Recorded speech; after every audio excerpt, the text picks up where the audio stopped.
l'action était dangereuse.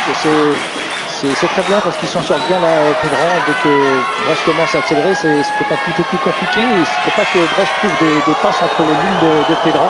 Il faut absolument que la ligne du milieu de Pédran et la ligne défensive reste bien serrée. Et là, sur les derniers ballons, ils ont trouvé un petit peu des espaces entre ces lignes-là. Et c'est ça qui peut...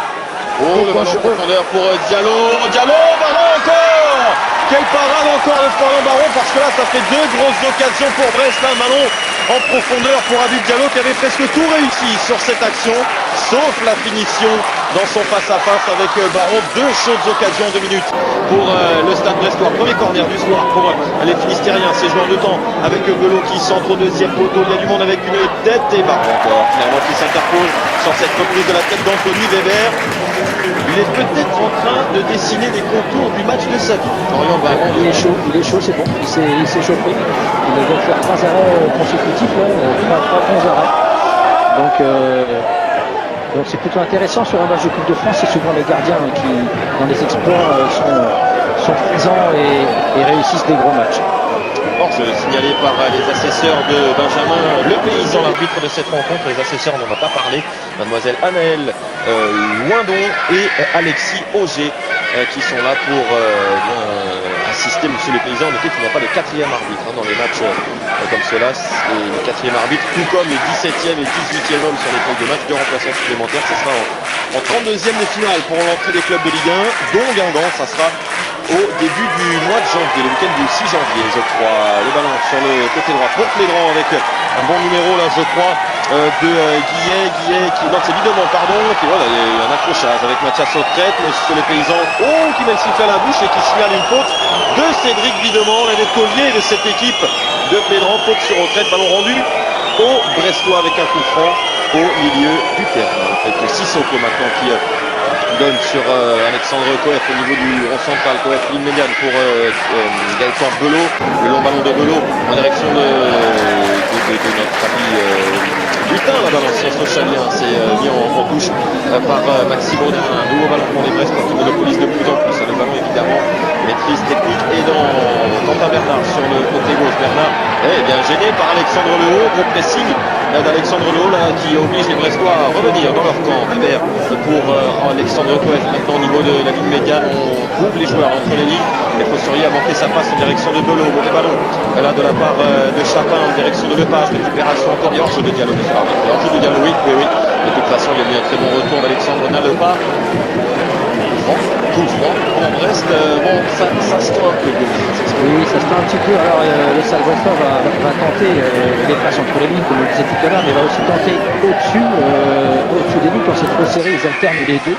Et donc pour l'instant, c'est le hors-jeu qui arrive au secours des Pédranais. C'est bien joué. Mais attention à celle-ci, par exemple. Oh oui, ça aurait pu passer pour Mathias Sautrette, mais heureusement pour Pédran, il y a eu un mauvais contrôle de la part du joueur qui était à Lens. L'an passé, le haut qui élimine bien. Non, il y a un bon retour finalement de la part de Quentin Bernard. Ballon milieu pour JCP, l'ancien monégasque qui donne à droite sur Gaëtan Belot le long de la ligne de touche. Belot qui tente de contrôler ce ballon. Belot en retrait sur JCP, renversement de jeu de Pi en direction de Mathias Sautrette, la tête à la retombée d'Alexandre Lehaut. Ballon pour Quentin Bernard maintenant, long ballon de Quentin Bernard vers la surface. Autrette est trop court, ballon intercepté par Florian Baron. Pas de problème pour l'instant pour les joueurs de Pédran qui sur ce coup-là. À noter que l'on aura un invité des marques, Lionel à la mi-temps. Tout à fait. Puisqu'il a donné le coup d'envoi de ce match. C'est un réel plaisir de le recevoir et de le voir parmi nous ce soir. Un certain Eric Blaïc, qui est l'entraîneur adjoint de Jocelyn Gourvenec à Bordeaux, qui a été longtemps entraîneur adjoint de Guingamp, des jeunes aussi, et il est là aujourd'hui. Il retournera à Bordeaux demain et il sera avec nous à mi-temps sur Radio Bonheur. Toujours 0-0, mais si on joue depuis exactement un quart d'heure de jeu à Saint-Brieuc. Retour des chaînes du football en direct sur Radio Bonheur dans quelques instants. Après les réclames, pour l'instant, Pédran tient bon 0-0 face aux pros de Brest.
Coupe de France de football, 7e tour en direct du stade Fred Aubert à Saint-Brieuc-Plédran. Un des poussets de cette Coupe de France joue contre les pros de Ligue 2 de Brest. Toujours 0-0 ou pas, Pierre?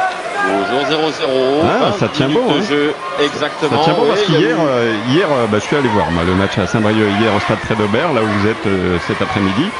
Et je crois qu'au bout de 20 minutes, on était déjà à 4 ou 5-0. Pour Saint-Brieuc. Donc c'est.